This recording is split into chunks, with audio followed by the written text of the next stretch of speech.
Hey you, ça va être vous tous et toutes. J'espère que tout se passe bien pour vous. Et voilà le Gigi, mon Gigi, mon Jimbo. Avec son petit joujou là, sa petite souris verte qui courait dans l'herbe. Une souris verte, moitié vert, moitié blanche. Allez, tiens, va jouer, va jouer.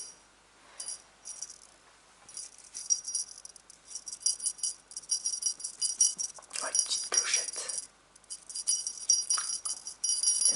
Bon alors, chose promise, chose due. Je vais donc vous lire quelques petits extraits de Science et Vie des années 40 à la fin de la guerre. Alors, déjà, je refais apparemment lors de ma dernière vidéo. Beaucoup ont apprécié les petits bruits déclencheurs de clics de souris. Des petits clics de souris comme ça. Là.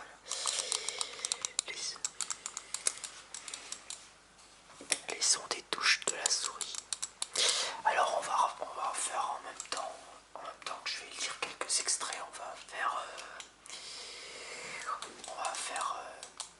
je vais faire quelques clics, comme c'est le cas.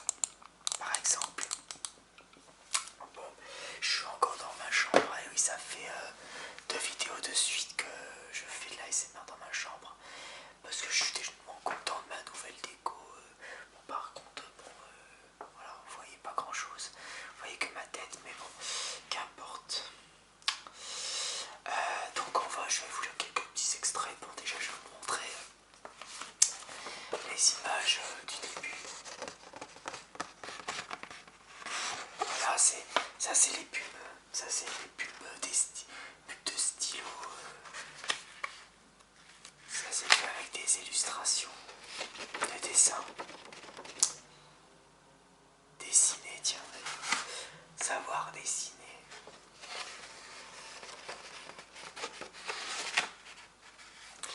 Bon, il faut que je fasse gaffe parce que c'est devenu un peu fragile les pages. Pas qu'un peu d'ailleurs, ça a bien jauni les pages. Hein. Voilà, voilà. Quelques petits bruits de pages, bien sûr.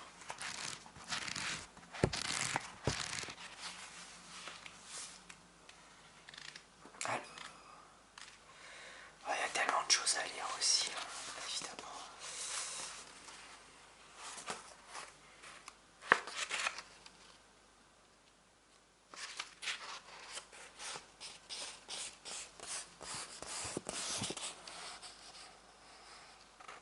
Je vous mets bien pour que vous puissiez bien regarder, observer.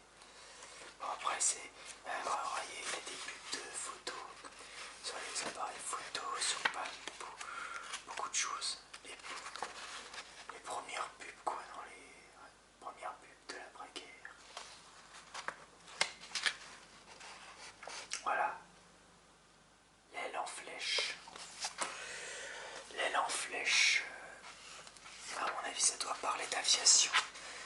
Eh ben, nous allons lire ce petit extrait, enfin, je vais lire ce petit extrait là. Et après, bon bah, je vous montrerai au fur et à mesure. Voilà, il s'explique un peu les types d'aviation à l'époque. Quand il y avait de l'invention, quand il y avait déjà des inventions à cette époque-là.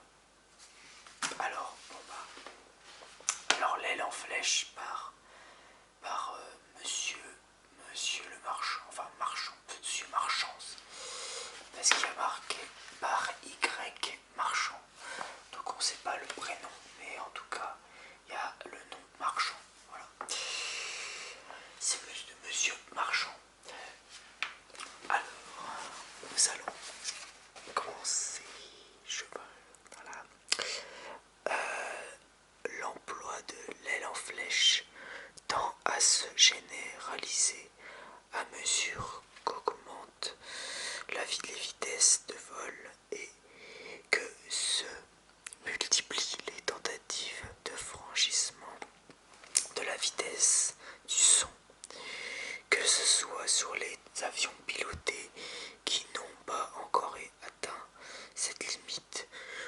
sur les engins téléguidés qui l'ont franchi, l'aile en flèche semble avoir acquis la préférence incontestée des,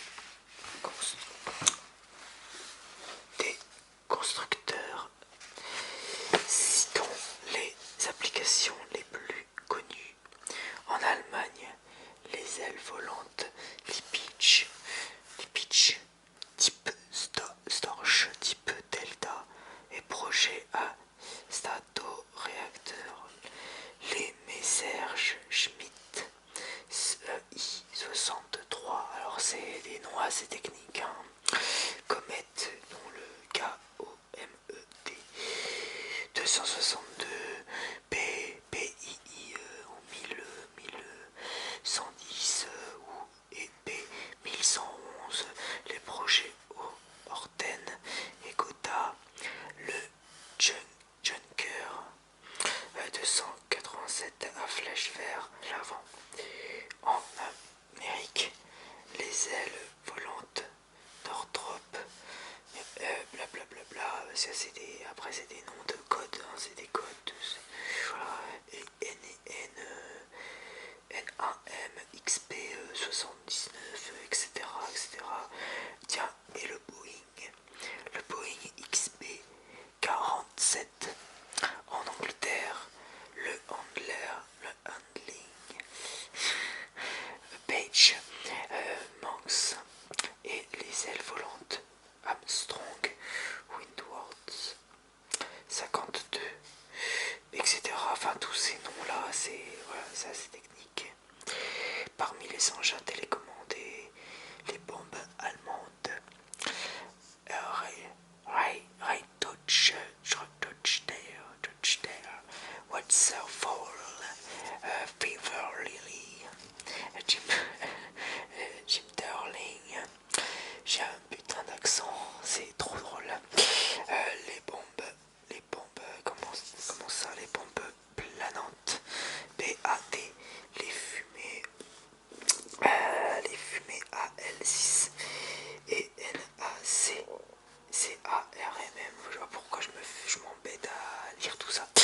La simple énumération de ces appareils suffit à démontrer la vogue toujours croissante de l'aile en flèche qui, en dessous de la vitesse du son, recule l'apparition des phénomènes de compressibilité et dans le domaine supersonique associé à un très faible allongement donne une traînée sensiblement plus faible.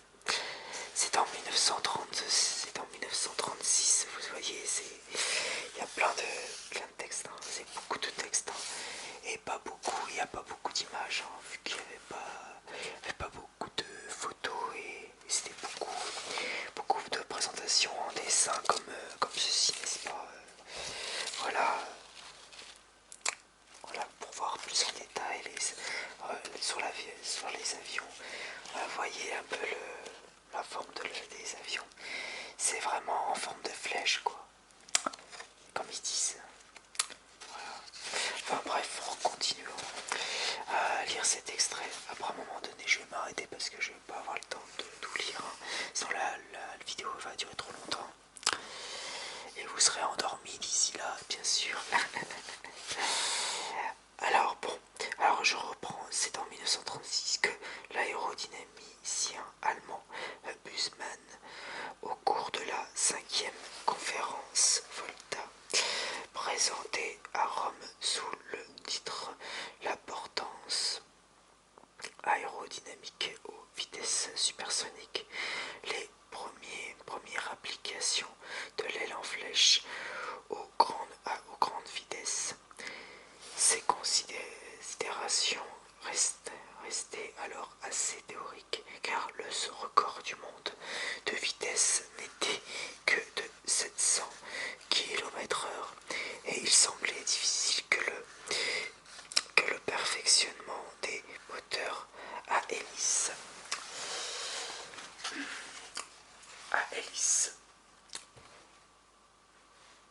seul utilisé à l'époque put accroître de beaucoup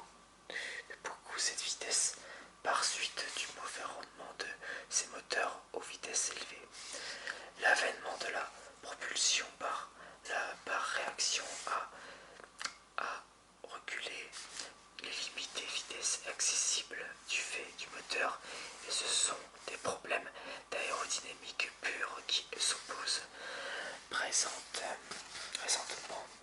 au franchissement de la barrière du son. D'importantes modifications interviennent en effet dans le comportement de l'appareil aux vitesses élevées. Elles concernent non seulement la traînée résistance à l'avancement qui augmente de façon brutale, mais également la portance qui subit une chute soudaine et par suite la stabilité. C'est après moi je fais cette vidéo après manger, donc j'ai été remonté un petit peu. Voilà. Le recul du nombre de mâches critiques, les aérodynamiciens ont coutume pour étude le comportement d'une aile, d'un fuselage ou d'un appareil haute vitesse élevée de repérer celle-ci, non par leur valeur absolue qui n'est pas caractéristique des phénomènes étudiés, mais par leur rapport à la vitesse du son dans les conditions de l'expérience. Ce rapport est appelé nombre de Mach. MACH. L'approche de la vitesse du son se traduit en ce qui concerne l'écoulement de l'air autour de l'appareil et à partir du moment où la vitesse du son est localement atteinte en un point de 7. Bon, après, de 7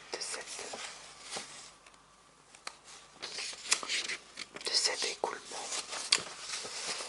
Voilà.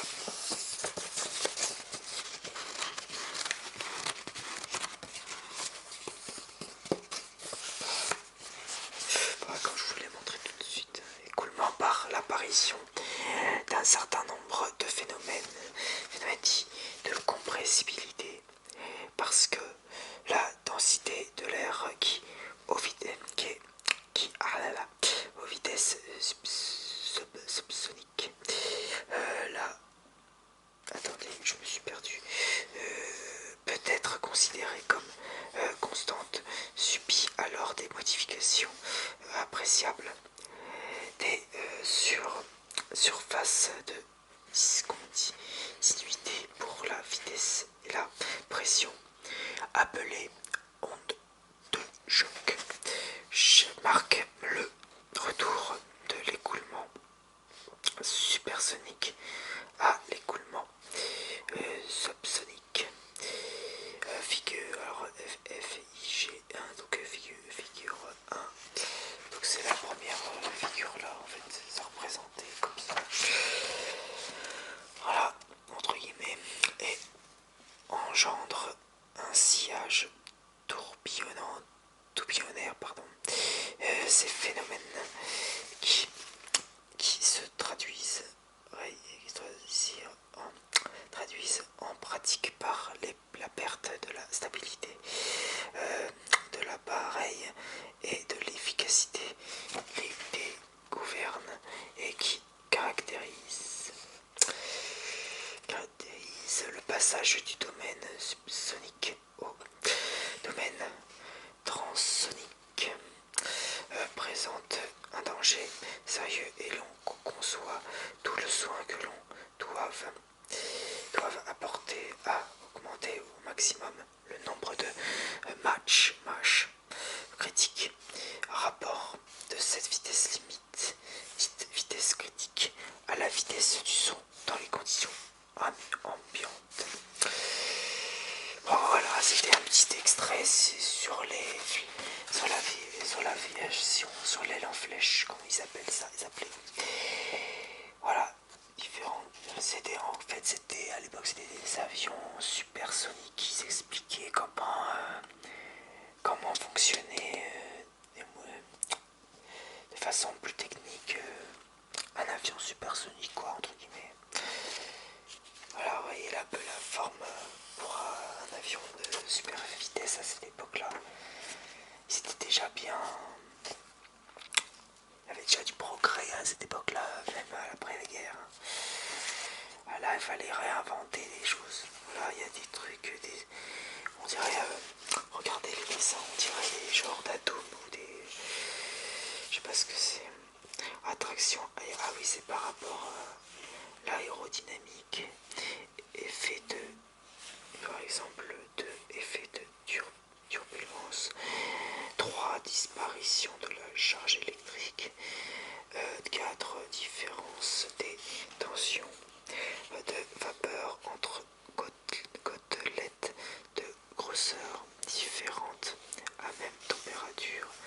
Principe de la paroi froide, etc. Ouais, c'est très, c'est scientifique, c'est très scientifique, c'est très technique.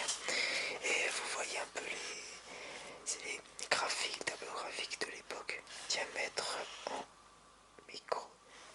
en micron, c'est marqué, micron, c'est marqué. Alors là, attends, là, ça parle de... Alors là, là où j'étais, c'est... Attendez, je crois que j'ai dû confondre. Là, je suis passé à autre chose, là. En fait, je suis passé de l'aérodynamique à de la pluie artificielle à la guerre météorologique. Alors ça, on arrive à quelque chose d'autre, là. Les théories de la pluie.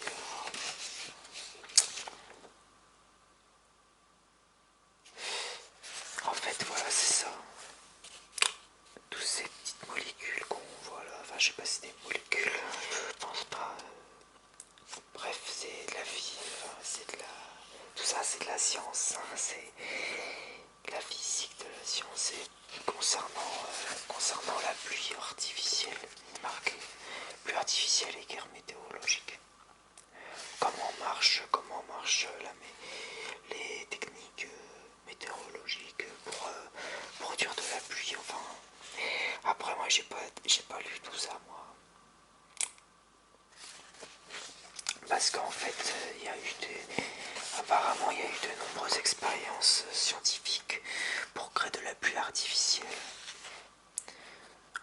De nombreuses expériences de pluie artificielle ont eu lieu depuis quelques mois dans plusieurs pays, tant en Europe qu'en Amérique et en Australie, en mettant en œuvre des procédés variés. Chacun d'eux correspond à un mode différent de formation de la pluie artificielle, qu'il s'agisse de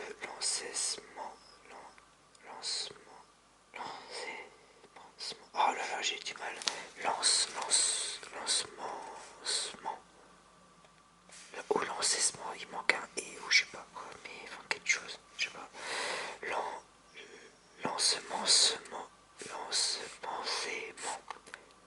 Ah, c'est pour les semences, non? C'est peut-être pour ça. Lancement.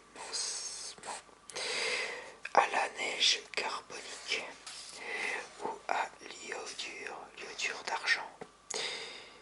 Bref, en fait, ils montent des techniques pour créer des pluies artificielles, tout simplement, en fait. Ils s'expliquent en gros entre les schémas, les graphiques. Voilà. Donc là, on est passé de l'aviation à la pluie artificielle. Quelle technique et l'expérience scientifique ils ont fait pour créer de la pluie artificielle. Voilà. Donc ils expliquent en gros. En gros, ça existait. En gros, ils faisaient déjà à cette époque-là aussi, ils faisaient déjà des expérimentations pour créer une pluie artificielle, etc., etc. Là, c'est toujours la pluie artificielle. Voilà, regardez par rapport au dessin. Cumulus, grêle, grosse pluie, pluie modérée, pluie fine. Bref, voilà. Après, il y a quelques images, Après, apparemment, c'est ces avions qui envoyaient des traînées. Alors, c'est marqué, hein, traînées de glace provoquées par l'échappement d'avions volants à 6000 mètres par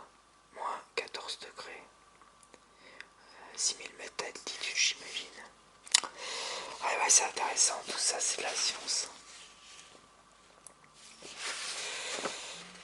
Ouais, en fait, c'est voilà, par avion, ils faisaient des traînées de. Ils envoyaient des traînées de glace pour créer de la pluie artificielle, pour créer des nuages artificiels sûrement. Voilà quoi. En fait, ça part. Il y avait déjà. Faut dire qu'il y avait déjà de la. Comment on appelle ça? La géo-ingénierie. De la géo-ingénierie, je pense. Ça fait partie du truc quoi. Et là on parle de les explosions agricoles, etc. etc. Enfin, voilà. Mais c'est tout cela est intéressant. Puisque la preuve, on ignorait qu'à cette époque-là, ils savaient déjà faire tout ça. Il y avait déjà des avancées scientifiques, techniques, technologiques, tout ça. Avec tout ça. Ah bah oui, c'est plein de petits dessins, plein de... Tiens, par exemple, il y a le Bourget. C'est un plan du... Là, il y a Paris, un plan de Paris.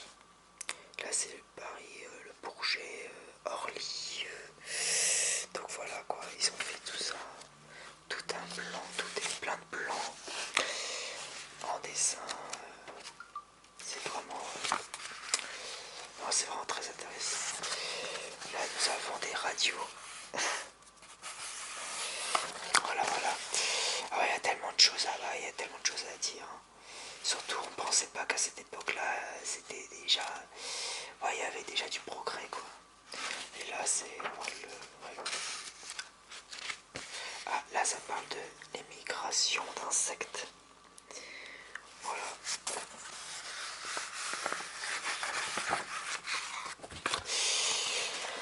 Voilà, voilà. Bon, bah, je vais pas tarder à... parce que c'est quand même... Alors, celui-là, c'est le numéro... alors, c'est celui du 2 août 1948. Alors comme je vous l'ai montré dans ma dernière vidéo, 50 francs, voilà, ça valait 50 francs à l'époque. C'est du vieux franc, hein. Attention à ne pas confondre avec ancien franc et nouveau franc avant l'arrivée de l'euro. Alors ça c'était spécial quoi ça? Alors qu'est-ce qu'il y avait comme article là, dans celui-là?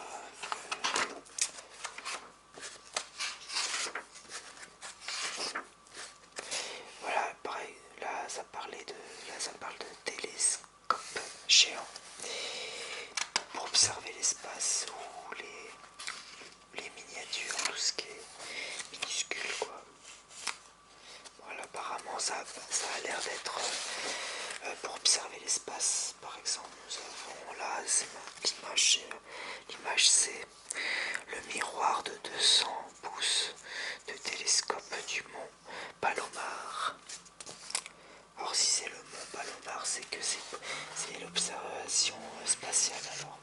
Voilà, bah c'est ça, c'est exactement ça. Monture du télescope du mont Palomar d'après un dessin de portée. Voilà. J'espère que vous voyez à peu près bien. Voilà. Là nous avons l'espace. Voilà. Vue extérieure de la coupole du télescope de 5 mètres du mont Palomar, toujours Palomar, alors je sais pas où c'est le mont Palomar, il faudrait que je me renseigne. Télévision sous-marin, ça parle de télévision sous-marin.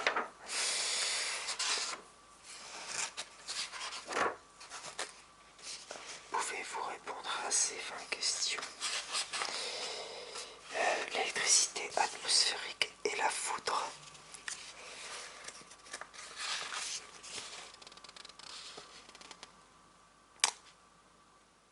Voilà. Donc là, ça parle de l'électricité et de la foudre. Je pense qu'il va y avoir du Tesla dans l'air.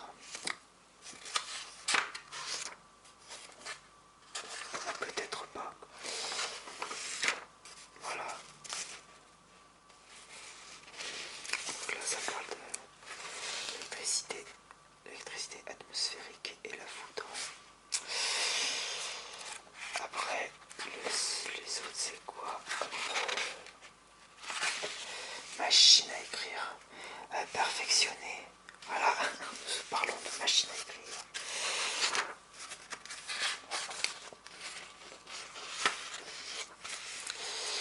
Le chasseur bombardier géant. Avec, c'est pas...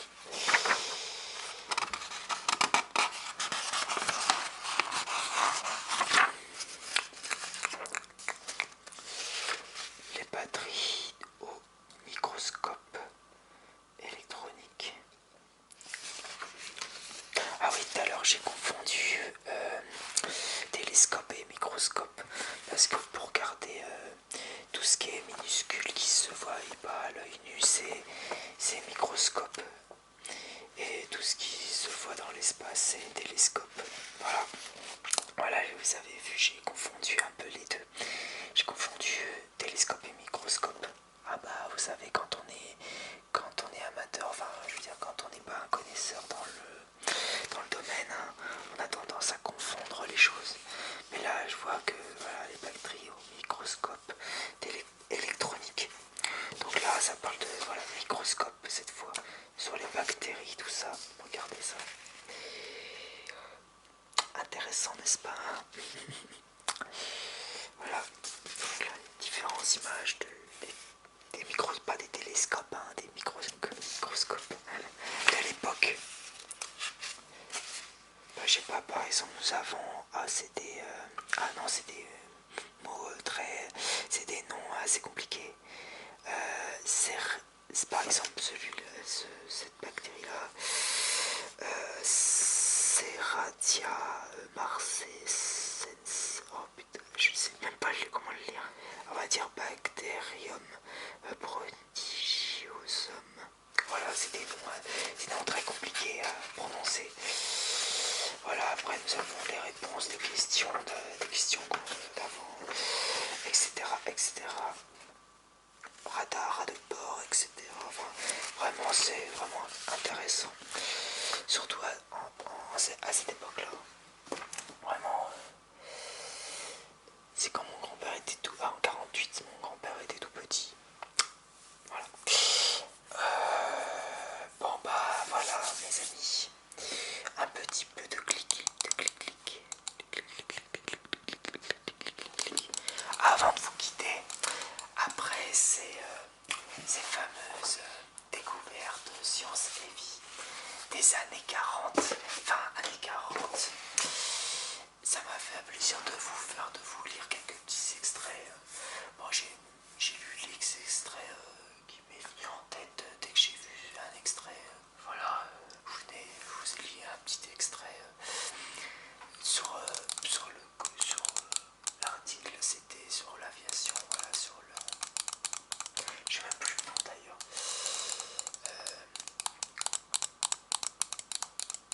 L'aile en flèche, voilà, c'est ça. C'était sur un article sur les ailes en flèche, donc sur les avions supersoniques. Après, je vous ai montré à peu près les dessins, les graphiques et tout ça,